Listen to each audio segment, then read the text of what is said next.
Построга контрола на употребата на европското знаменце, кое беше доста користено минативе 3 години, власта се откажала и од ограничување на дискусијата за предлог закон на пленарна седница на 3 дена.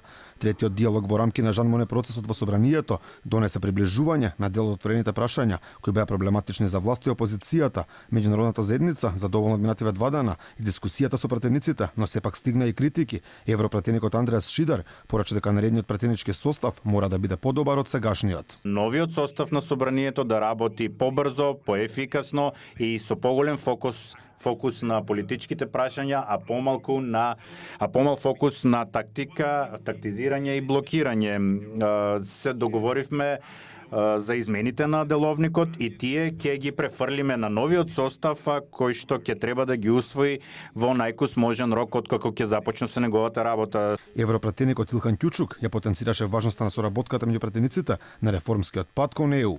Има потреба за посилна соработка кога станува збор за идните реформи поврзани со Европската Унија. Тука сакам да нагласам дека клучниот процес на реформирање на земјата оди преку демократски постапки, преку постигнување консензус меѓу политичките партии и различните чинители во општеството. Транспарентноста, предвидливоста и инклузивноста се главниот дел од парламентарната демократија. Од опозицијата изразија задоволство од изминативе 2 дена. Координаторот на пратеничката група на ВМРО ДПМН Никола Мицевски вели со повлекувањето на предлогот за ограничување на дискусијата СДСМ се подготвувале за опозиција. Најбитно е што успеавме да ја решиме злоупотребата на европското знаменце на законите кои што доаѓаат од влада. А во изминатиот период од 3 години имавме многу такви случаи.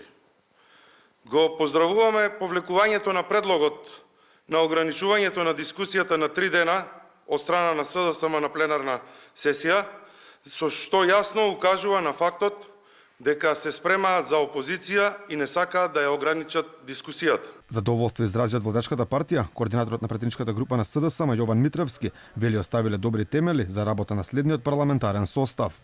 Оставаме добра основа за следниот пратенички состав да продолжи да работи на овој начин или по овој пат, со надеж дека тоа што се случуваше во минатото никогаш повеќе нема да се повтори.